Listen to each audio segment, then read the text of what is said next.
Hi friends. First Feb को जब से बजट आया है 2025 का, तब से काफ़ी कन्फ्यूजन बनी रहती है किसी न किसी इशू पर।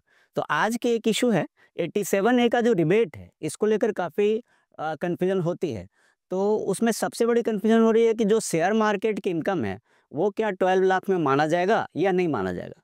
तो बिना डिले के हम लोग डिस्कस करेंगे कि शेयर मार्केट की इनकम को कैसे ट्रीट कर रही है गवर्नमेंट ऑफ इंडिया बजट में। देखिए, पहले जैन में आपको पता होगा, सारे टैक्स पेयर्स को पता है, जितने भी लोग फाइनेंस में जागरूक हैं, अवेयर हैं, सबको पता है कि जैन 25 में इनकम टैक्स डिपार्टमेंट ने थोड़ी सी चेंज की थी अपने पोर्टल पर। जो भी अपने पोर्टल पर जाते हैं या किसी वजह से नोटिफिकेशन वगैरह देखते हैं, तो उनको पता होगा कि पोर्टल पर इनकम टैक्स डिपार्टमेंट ने जनवरी 25 में कुछ थोड़े से मॉडिफिकेशन किए थे। क्या मॉडिफिकेशन किया था?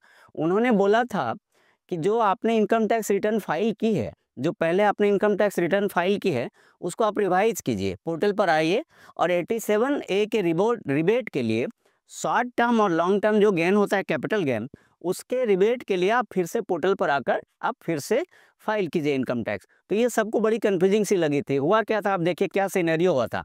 आप थोड़ा सा बैकग्राउंडर समझ लीजिए। बैकग्राउंडर क्या था कि अचानक क्या हुआ था कि जुलाई 2024 में जिन्होंने इनकम टैक्स फाइल की थी, तो अचानक ही इनकम टैक्स डिपार्टमेंट ने किया था कि 87A के बेनिफिट को एक तरह से स्टॉप कर दिया था। तो क्या हुआ कि कन्फ्यूजन तो क्रिएट हो ही रही थी। और उसके पहले जिन्होंने इनकम टैक्स फाइल कर दी थी, जुलाई से तो उन्होंने 87A के रिपोर्ट को रोका हुआ था, और जिन्होंने जुलाई के पहले इनकम टैक्स रिटर्न फाइल कर दी थी, उनको डिमांड नोटिसेस आने लगे थे। तो आपको ये टॉपिक लग रहे होंगे इंटरेस्टिंग। तो अब देखिए क्या हुआ। कुछ high court, Bombay high court वगैरह का मामला था, मैं आज उस पर नहीं जा रहा हूँ डीप में।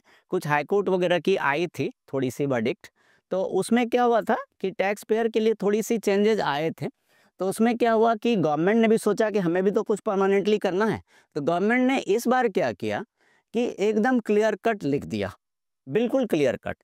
तो आपके मन में क्यूरियोसिटी आ रही है कि शेयर जो मार्केट से इनकम आएगी, तो उस पर हम कैसे रिबेट ले सकते हैं। तो इसी पर आज का वीडियो है, और बाकी भी खाली शेयर मार्केट की नहीं है, जो स्पेशल इनकम जो होती है ना, काफ़ी तरह के स्पेशल इनकम होते हैं, मैं उस पर भी फोकस करने वाला हूँ। बता रहा हूँ कि किस पर कितनी % टैक्स लगेगी, किस पर रिबेट मिलेगी और क्या चेंजेज आए हैं। तो आप वीडियो के एंड तक बने रहें, छोटी ही वीडियो है।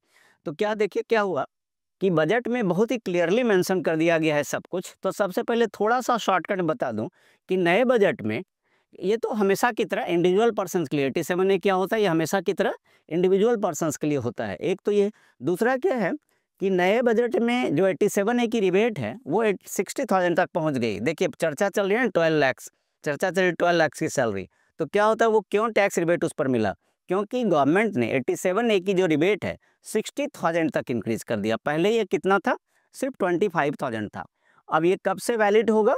1 अप्रैल 25। तो फाइनेंशियल ईयर 25-26 बोला जाता है इसी को। 1 अप्रैल 25 से जो ईयर शुरू होती है, फाइनेंशियल ईयर 25-26 बोलते हैं। और अगर असेसमेंट ईयर बोलें तो इसी को असेसमेंट ईयर हम बोलते हैं, 26-27 बोलते हैं। ये टेक्निकल चीज़ें हैं। तो आगे हम लोग डिस्कस करते हैं क्या होता है। देखिए, पहले क्या था कि 87A की रिबेट के लिए टैक्स फ्री इनकम 7 लाख को मानी गई थी। बजट 25 के पहले 7 लाख को टैक्स फ्री इनकम माना गया था। लेकिन क्या हुआ कि अभी जो बजट आया फर्स्ट फेब 25 में, उसमें टैक्स फ्री इनकम की लिमिट कितनी कर दी गई? देखिए 12 लाख कर दी गई। अब देखिए 12 लाख तक कर दिया गया है, तो देखिए इस पे भी काफ़ी बातें चलती हैं। अब लोग कहते हैं 12.75, बिल्कुल सही कहते हैं लोग, 12.75 लोग सही कर रहे हैं। 12 पॉइंट क्यों क्यों कह रहे हैं सही? क्योंकि एक स्टैंडर्ड डिडक्शन नाम की चीज़ होती है। क्या होती है?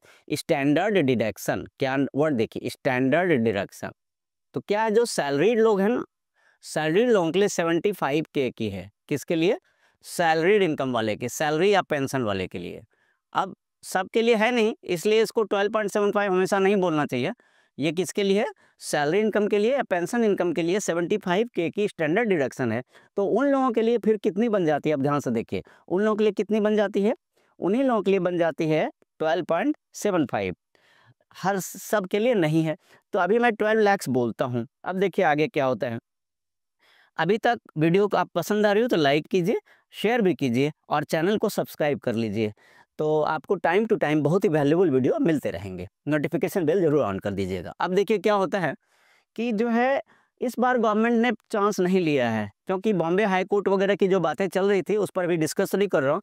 तो गवर्नमेंट ने कोई चांस नहीं ली। उन्होंने ना बहुत ही क्लियरली मेंशन कर दिया है, उन्होंने अपने बजट में बहुत ही क्लियरली मेंशन कर दिया। आपकी सारी कन्फ्यूजन आज खत्म कर देता हूँ मैं। देखिए, एक स्पेशल रेट इनकम है, आप इस चीज़ को देखिए ना, वर्ड पढ़िए क्या है, स्पेशल रेट इनकम। कौन सा? Special rate income. ये स्पेशल रेट इनकम कौन कौन सी होती है?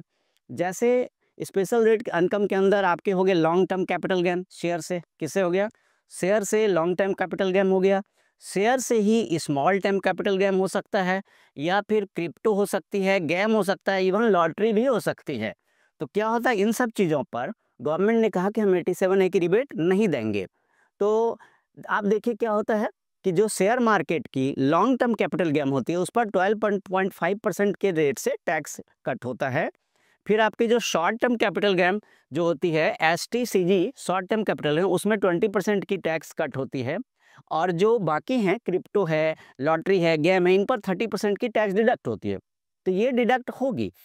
इसके पहले कि मैं एक एग्जांपल से एक्सप्लेन करूं, मैं आपको फटाफट अपने चैनल पर लाता हूं। ये हमारे चैनल आप देख पा रहे हैं, financial vision bye Vijay Sinha.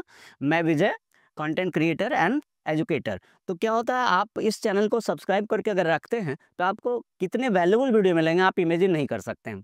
हमारे वीडियो बड़े प्रैक्टिकल होते हैं, थ्योरीज नहीं होते हैं, बिल्कुल प्रैक्टिकल। आपको फाइनेंस की प्रैक्टिकल नॉलेज मिलती है, और बड़े ही मैं मेहनत के बाद वीडियो बनाता हूं और ऑथेंटिक रिपोर्ट आपको देता हूं। तो नोटिफिकेशन बेल ऑन कर दीजिए, लाइक कीजिए और शेयर कीजिए। चलिए हम लोग फटाफट वीडियो पर वापस आते हैं। तो देखिए, एक एग्जाम्पल के थ्रू मैं आपको समझाता हूँ।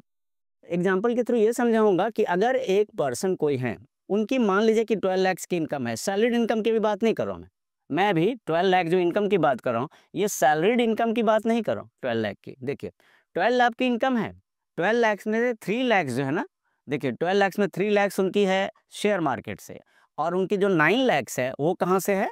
सैलरी से है, बिजनेस से है, या इंटरेस्ट वगैरह कहीं से और आई है, FD वगैरह से। आपने देखा, फिर से 12 लाख की इनकम है किसी के फाइनेंशियल ईयर में। जब इनकम बोलते हैं तो उसका हमेशा मीनिंग होता है 1 फाइनेंशियल ईयर।